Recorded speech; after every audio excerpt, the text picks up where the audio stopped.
Hello, Frank Barnhart. I'm going to feed some 16-point laminated stock. It's got a lot of static electricity to it. So to discharge it, I just use some ionization and some air.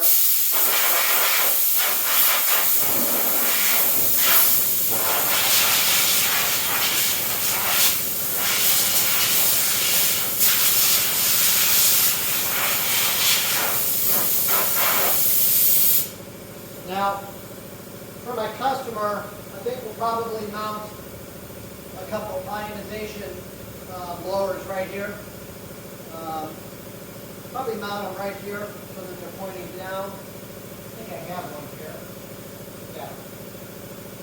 I have some Simcoes here. So we can mount them right here, and it'll keep the ionized air blowing on it so that they don't stick together. But they have a lot of static. So customer is feeding these into a tape machine, and they need to just tape one of the edges. Actually feeding it in the wrong direction.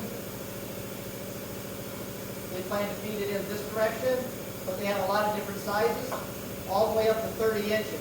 So I'll make them a custom feeder that'll feed 30 inches.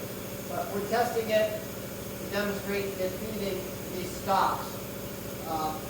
And for me to feed it this way, much more difficult than to feed it the short way, because you have so much more paper dragging on top of it as it feeds out. Because in these types of friction feeders, it feeds from the bottom. So the more weight you have on top, the bigger the stack, the harder it is to pull. Now, this customer is doing about 2 a minute, so 1,800 an hour, and that's a pretty good speed. I mean, these feeders run at 40,000 and can do all kinds of different things. But they won't be able to load a whole bunch in, but they are going through a tape machine, which is going to be right here, and then it stops. It goes into a little, just a shallow tray right here. And only one person does it now, and they feed it by hand. So this will be much faster. So there's a person standing there now.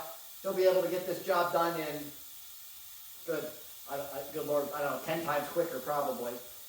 Especially if I put a little stacker on the end that will collect them and jog them and then drop them in a nice set for him. But either way, so we're just going to demonstrate with several ways to do this, but I'm just going to run it in straight friction feed mode to start with.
anyhow, so that was, towards the end there, was much faster than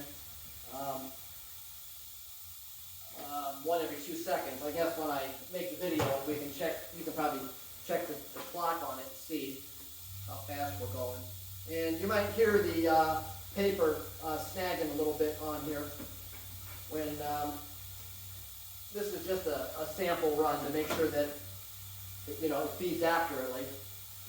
And one thing that's interesting about this machine is it has a double row of rubber friction bead. There's a row that you can't see back here, so it helps pre-shingle it and separate it, and then it goes to the second set, and then it goes under the acceleration wheels, and all that helps because of how slippery the stock is.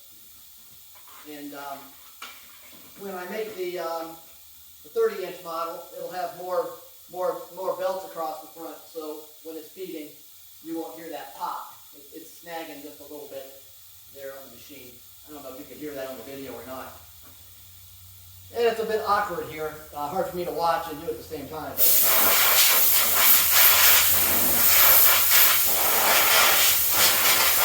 But it definitely, with the static electricity, they stick together pretty good. Once you deionize them, they stay pretty good.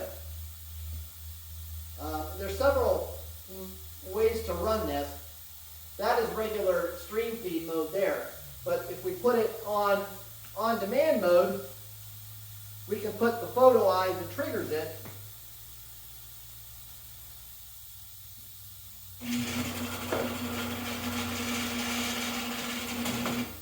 so that once it goes through the tape machine and the photo eye triggers it, it'll self-trigger itself. So it'll feed one, stop, and trigger itself. So, trigger, trigger, trigger, trigger, trigger, trigger.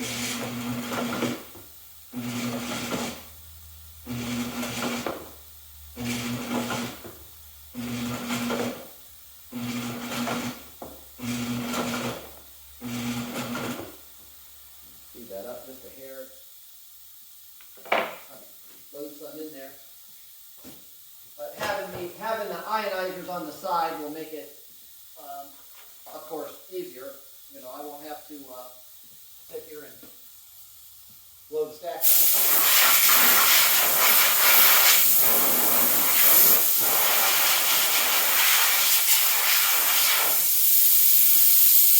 This does work amazingly well.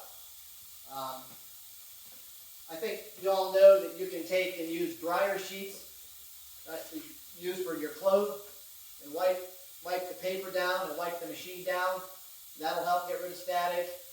Moisture in the air, the right moisture a lot of times gets rid of it. But when you're dealing with straight PVC, it's difficult.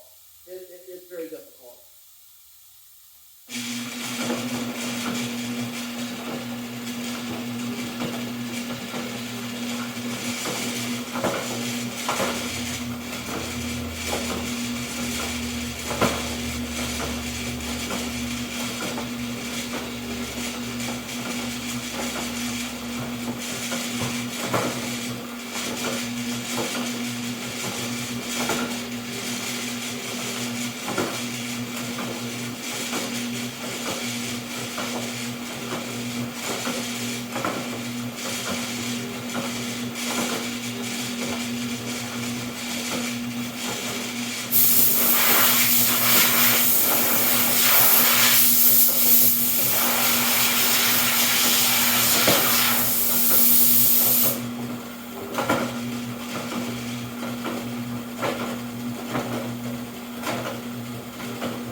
to do is, when a customer is not going to use the full stack here, now, of course, if they might do other jobs, I'll give them, the full side frames. And then for people that are doing light work with a lot of airspace between it, die cut pieces, bags sometimes, I got some extra high side. But in this case, I'll probably only put side guides or side on it about this tall. That way you don't have this extra part on the top to deal with, because they're not going to load more than about this many, because they're hand feeding it now.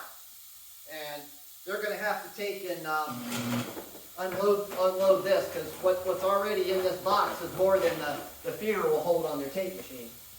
So, this right here is surprisingly heavy with all the laminate on it. This is probably 30 pounds at least. What's in the box here? Yeah, that's probably 30 pounds. I'm not sure how many sheets are here, but it's good to get a time on it to see how fast we're running. But the tape machine's only going to run so fast. So I think the tape machine at the speeds 1 every 30 seconds is probably close to top speed.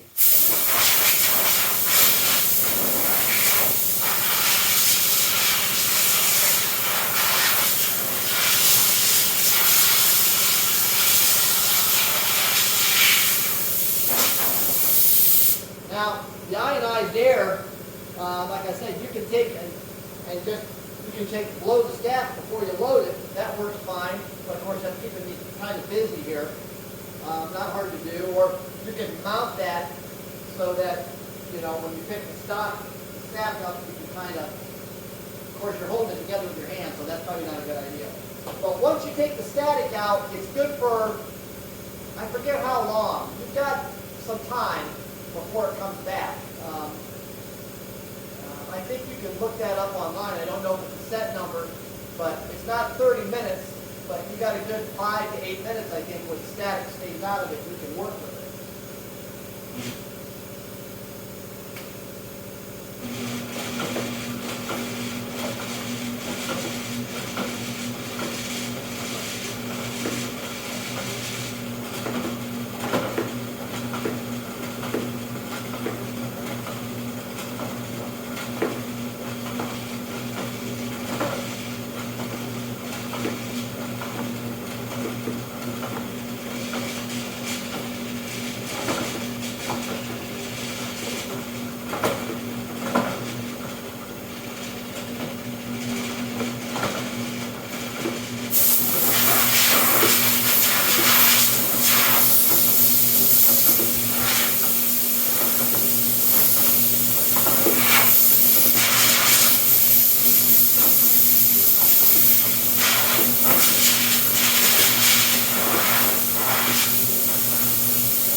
get the question, how do I know that it'll feed if we go the other direction? And how do we know if it'll feed if it's 30 inches wide? Well, it's just a matter of engineering, you know. How many friction feet do we have on here? How many belts do we have on here? So, you know, you can figure out based on the number of square inches of rubber belt that's touching the sheet to effectively feed this size, and you can just mathematically duplicate that as you get bigger. So, and of course just trial and error. But if it's going to feed this long ways, it certainly is going to easily feed it the short direction. And then that's the way they want to feed it. But in this demo, you can see this feeder is not wide enough, so we'll make them a custom one. And then that'll also come with some custom guides and some custom supports on the back, and some other things that will help smooth it out. But for the sake of just making a video here to show that it moves, that it feeds easily, you know, this will suffice quite well. So anyhow, it will feed laminate. This is 16 point. I suppose the only thing you really need is probably an ionizer to get the static electricity out of it. Possibly if your room has good humidification, it might not be an issue, but with laminate, I have a feeling that you probably still need an ionizer. And heck, you can pick those up fairly reasonable. There's a number of different companies out there. I like Simco myself. I've used those over the years. So thanks, it's Brent Barnhart.